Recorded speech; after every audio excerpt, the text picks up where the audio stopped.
Sa ating mga ka-rides, dito tayo ngayon sa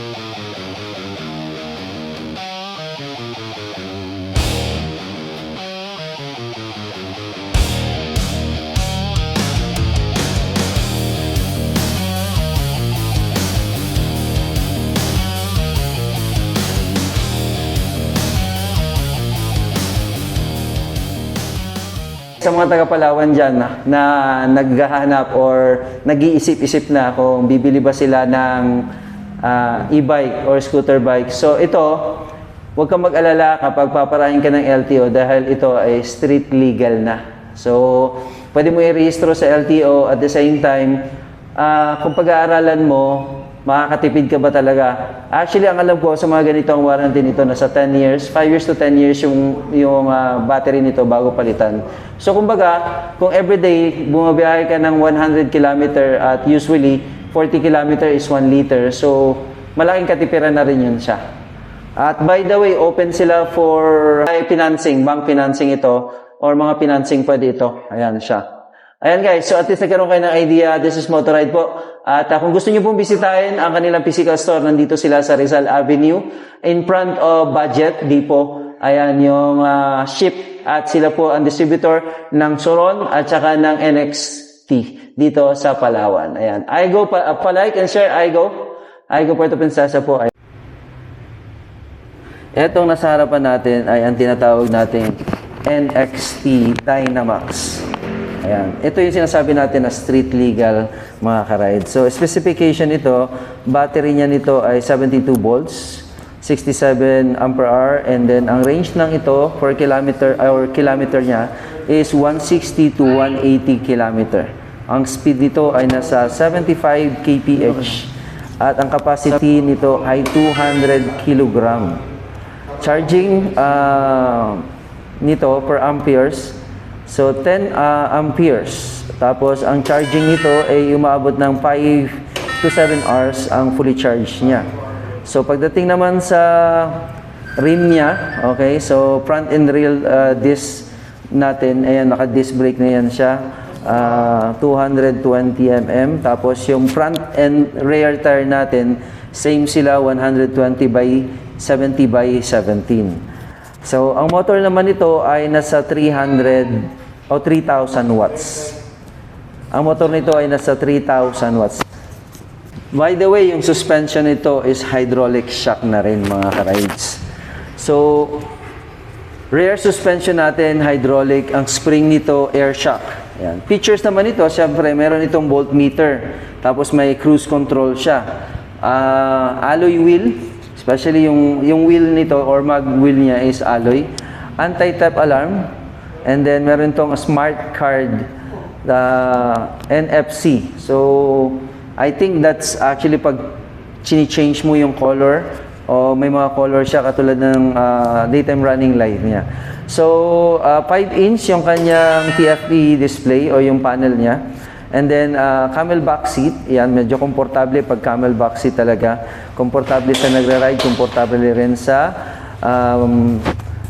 angkas. Okay? Tapos meron din to, ang isa pang feature nito is USB, may USB na rin siya or phone charger na rin ito. Tapos generated time charging. Ayan. So it means kapag kahit na ginagamit mo siya, nag-charge siya. Di ba? Yun ang so habang ginagamit mo siya, hindi lang siya, ibig sabihin, pag chinarge mo siya, malulobot siya. Habang ginagamit mo siya, meron din siyang charging. May sarili siyang charging na nag-generate siya para madagdagan yung charge ng ating Next Dynamax. Ayan. So, CBS, combi brake ito, pero meron itong traction control system. Kahit na combi brake siya, brake system is, meron din itong traction control. Maganda ng headlight niya.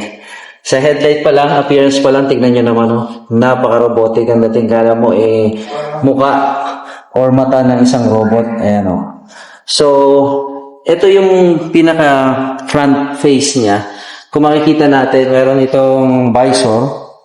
Ayan, meron itong visor. Tapos, pagdating dito, is yung turning signal niya dito. Subukan natin galawin yung turning signal. Ayan. Okay, so meron siyang turning signal. May high and low siya. kabilaan, makikita natin, meron ding hazard. Naka-hazard siya. And then, may tayong daytime running light. Tapos, meron siyang eyebrow. Ayan, nakikita natin yung kulay blue na yan. Napakaganda ng pormahan niya. And then, black, yung kanyang windshield. Ayan, protect sa wind, of course. And then, napaka-minimalist lang yung kanyang emblem. So, yun lang makikita natin. NXT dito sa harap. Tapos, may konting line ng itong blue, sky blue. And then, dito makikita natin sa fender niya, ayan, nakalagay CBS plus TCS or Combi Brake System with Traction Control System. Pagdating naman sa telescopic natin, ayan, kung makikita nyo, standard. And then, yung mag natin, tingnan nyo naman, alloy mag yan. Alloy mag. Tapos, ang size nito is 12. Yan, syempre, yung brand ng gulong natin, Super Racing ang nakalagay. So, Ion. Yan. So, gold. Tapos, syempre, ito ay naka-disc brake na rin. Ayan o. Disc brake, yung kanyang caliper, sarili nila. Ayan, nakalagay next disc brake. So, may minimal lang talaga. Kita nyo, gray and black lang at saka mayroong touch ng kulay blue. Signal light. Pagdating naman dito, since combi brake siya, so it means, pag pinreno natin yung unahan, syempre, sasabay din itong sa likod. Pag pinino mo yung sa likod, sasabay din yung sa unahan. Combi brake system. Pagdating naman sa panel, ayan o, ito yung panel niya. Visible yung panel niya. Ayan, ang indication, makikita nyo naman, yung, kung nakalagay yung hazard. Tanggalin natin yung hazard, lagyan natin yung hazard. Ayan, signal niya, left. And then, meron tayo right. Ayan. Ayan, right. And then, left. And then, pag pinindot mo yan siya, both, yung hazard niya, dalawa. Ayan. And then, ayan, nakikita natin yung kilometer niya. Ito yung kilometer niya. Ayan. 0, dahil hindi pa tumatakbo. Tapos, ang nakalagay dito, estimated niya, approximately niya is 79 kilometer. Tapos, battery natin. So, 4 bars siya nandito. So, 3 bars ito. Ayan. Tapos, dito makikita natin din, syempre, yung mga control panel natin. O yung signal light, high and low beam natin. Ayan, o, gumagana. Tapos, horn. Ouch. And then, dito naman yung start. Tapos, headlights. Ayan, off, on, off. So, may choices ka dito. Hindi siya like yung other, pag turn on mo yung, automatic meron ng ilaw siya. And then, ito mayroong speed dito. Dagdag ng speed. And then, throttle niya syempre. Gumagana na.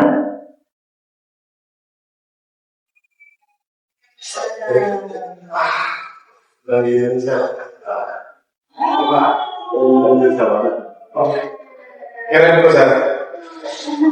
Yan o. So, gumagana siya, di ba? $79 ang kaya niyang abutin. Kung full bar siya, possible na sa 80 to 90 siya. Ayan. Okay. Tapos dito sa gilid, makikita natin, yan, Dynamax nakalagay. And then, tingnan nyo naman yung camelback niya na upuan. Very comfy. Napaka-comfy nito. At saka, very talaga. Sa pormahan pala, ang lupit talaga. Oh. Ayan. And then, syempre, makikita natin dito, headlight natin, taillight natin pala. Ito, taillight. Yan, nakakaiba rin, di ba? Yung lining niya. And then, yung hazard niya. Yan, makikita natin, oh, yan, oh. Yung hazard, left and, signal light, turn lights, tapos merong reflectorized dito. Light number ko siya malalagay. Tapos, sa gilid dito, meron din itong additional para reflector kapag nasa gilid. Of course, syempre, ayan ito, mag-shock absorber natin.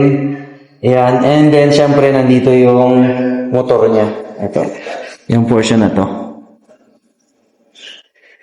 Dito sa kabila, same naman din, o pilihan niya, alloy.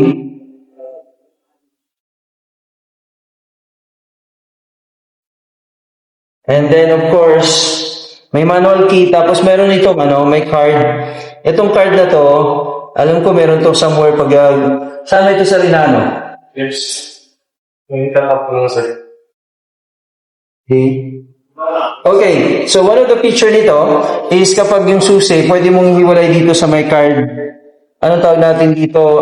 Smart card. Okay? So itong smart card niya, pwede mo siyang gamitin. Di ba, tinanggal mo siya dito. Yan. Automatic, syempre, kung hindi magagamit ito. So, ang key feature nito is actually, security feature is the key card. So, yung key card, itatap mo lang siya. Turn off muna natin siya, di ba? Turn off muna natin. So, yan. Turn off na siya. Kaya, pag i-turn on mo siya, key card din ang gagamitin mo. Sige nga, sir. So, di ba? High-tech. Keycard na, parang hotel lang, ano? Parang yung mga sa room lang, pero makita mo mag-start na siya. Halimbawa lang, possible, kasi dalawa yung keycard nito. So, halimbawa, wala mo yung susi, tapos dala-dala mo yung keycard, pwede mo magamit yung keycard para mapatak mo pa rin yung ayan, off, on. Ayan, galing. Okay guys, isa sa mga feature nito, halimbawa mag-overload o kaya mag-short circuit, meron itong breaker.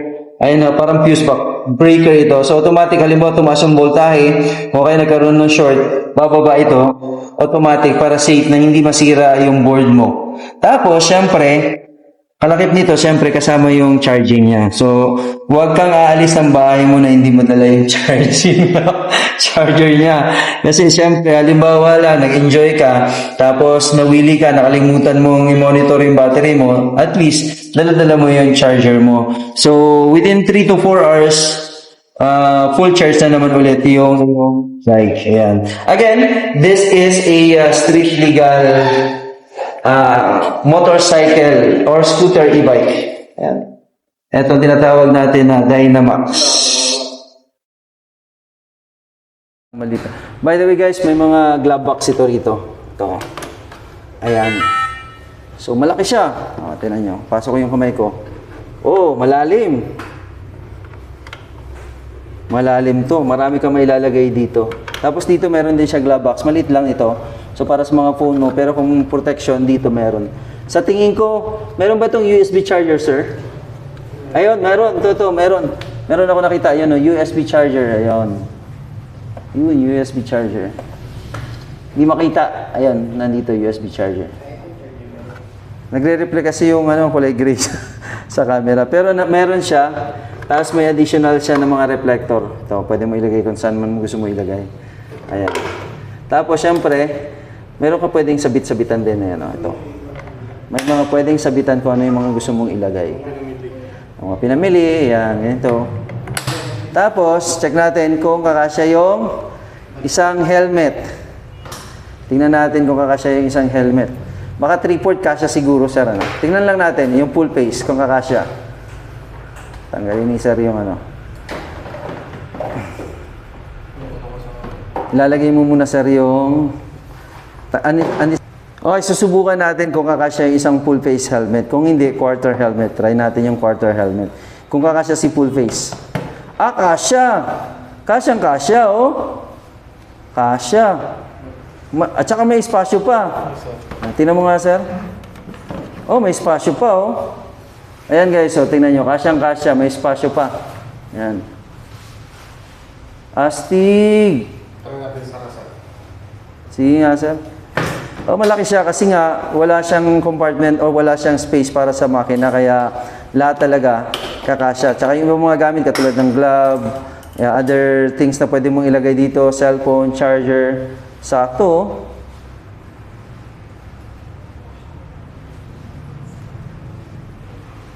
Stig.